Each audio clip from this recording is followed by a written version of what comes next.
like I said, more polite. So this is, was there a bug that just flew? I could swear I just saw a bug fly by my head, and yeah, I'm having none of that. Hi everyone, it's me, Moody Boo, and I am back with another perfume review. This one's going to be a little different because I don't have the notes. Because Kerosene, Mr. John Pegg sent me a decant, a nice big sample of Sweetly Known. I've been wearing it a few days. So,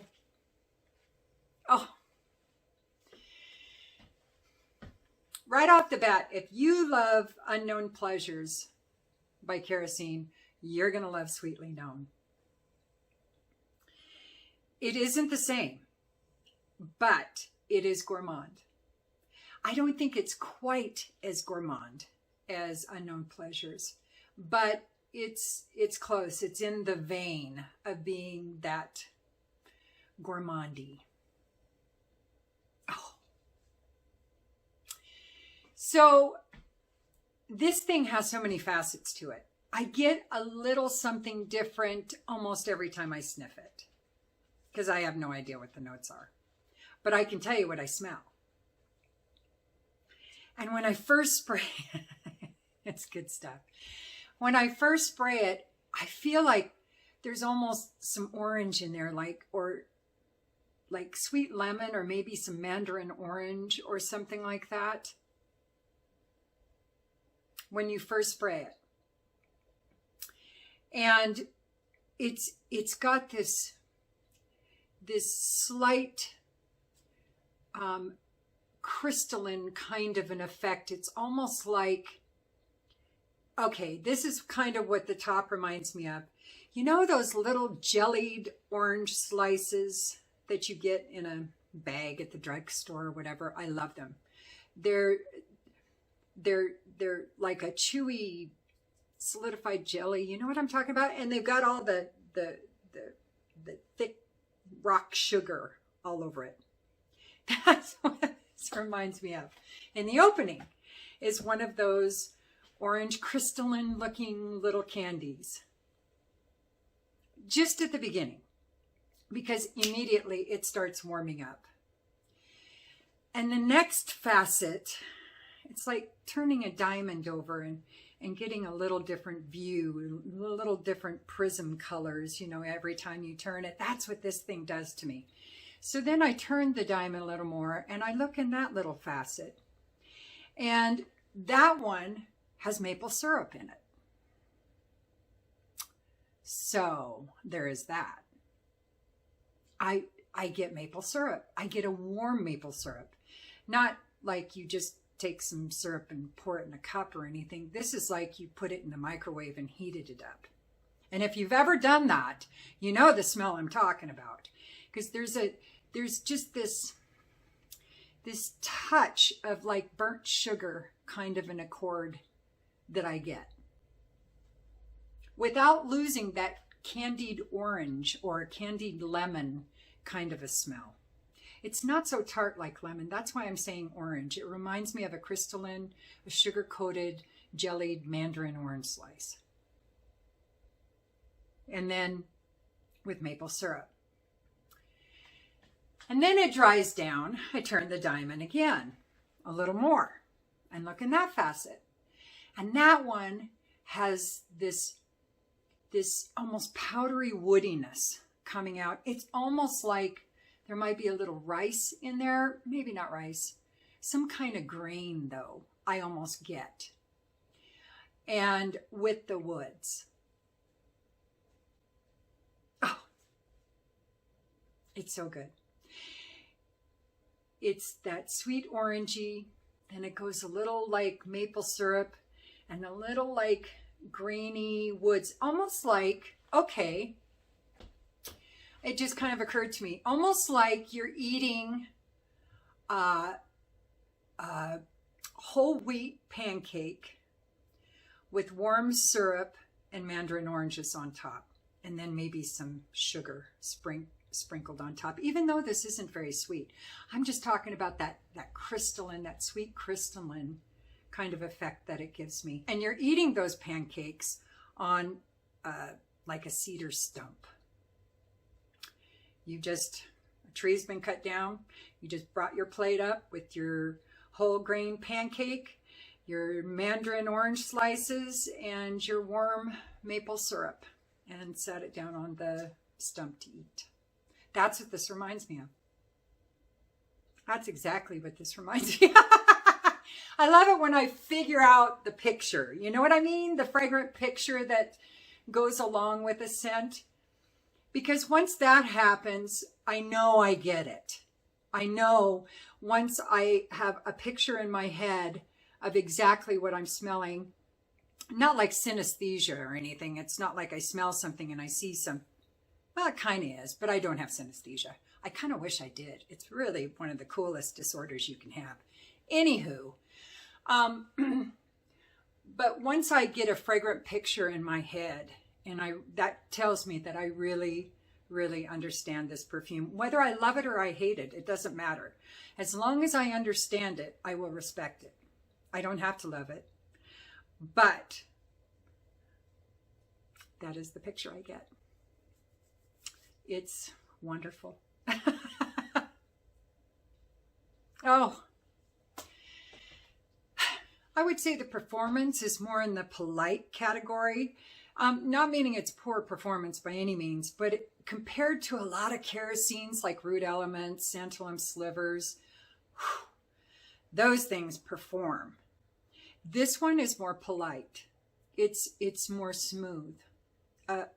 It pulls back a little more than like Root Elements does. It is one of my power perfumes. When I need to feel powerful and strong and brave for some reason, Root Elements is one of the first ones I grab. This one is, like I said, more polite. So was there a bug that just flew? I could swear I just saw a bug fly by my head, and yeah, I'm having none of that. It's more in the unknown pleasures kind of a category as far as its performance goes, which is still outstanding. But it's not, 12 hours like Root Elements is for me. Love.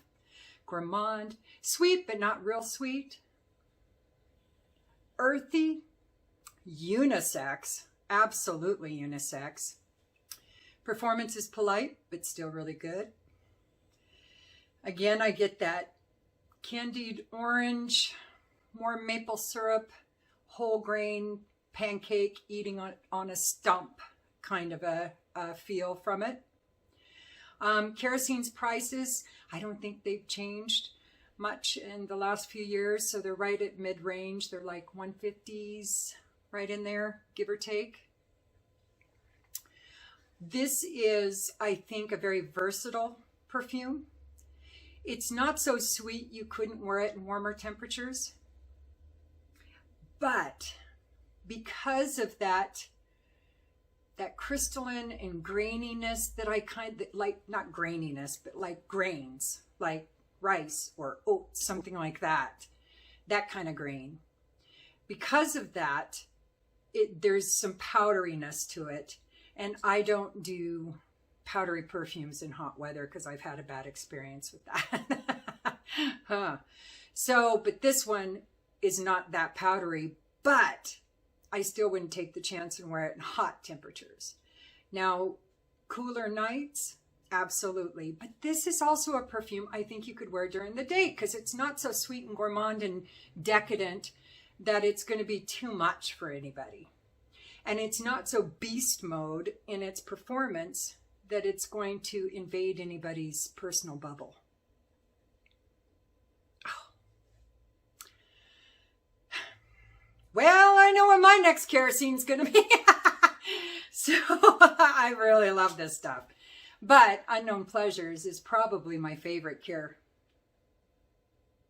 Well, I don't know. I got a lot of favorite kerosenes, but probably Unknown Pleasures. Well, I don't know. I got Wow, I'm stuck in a loop again. Anyway, John, Mr. Pegg, Kerosene, thank you. Thank you, thank you, thank you. And just to remind anybody who didn't see my community post, I asked John Pegg specifically if he has reformulated any of his perfumes, and he said absolutely not. I encourage you to go read my community post on it. I did quote him. He wrote me back, emailed me, and I just copied and pasted. But he said absolutely not. That's why he doesn't have Creature anymore. That's why he doesn't have some of these other perfumes, is because he would have had to reformulate them due to unable to get some of the notes that he needed in order to manufacture them. So that's why he discontinued them, because he said, I am not going to reformulate it. That would change it to a whole different perfume. Why would I do that? So no Kerosene perfume has been reformulated. And he also said, and I agree with him, be very, very cautious. Only buy from him.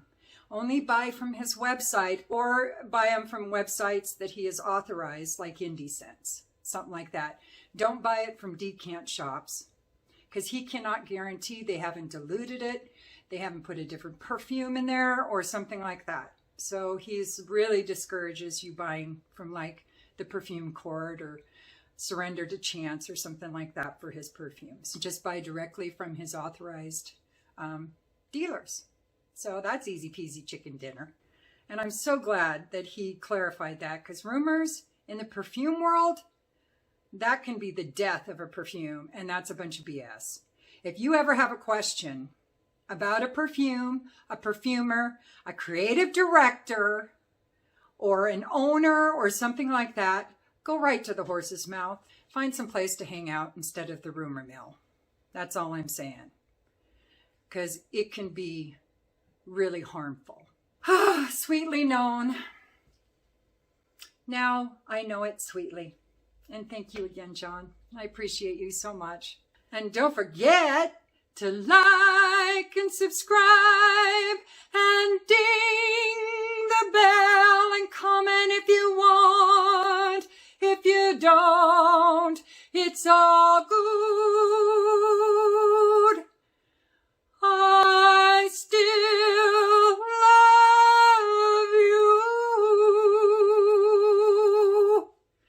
love you. Use your own nose. Peace.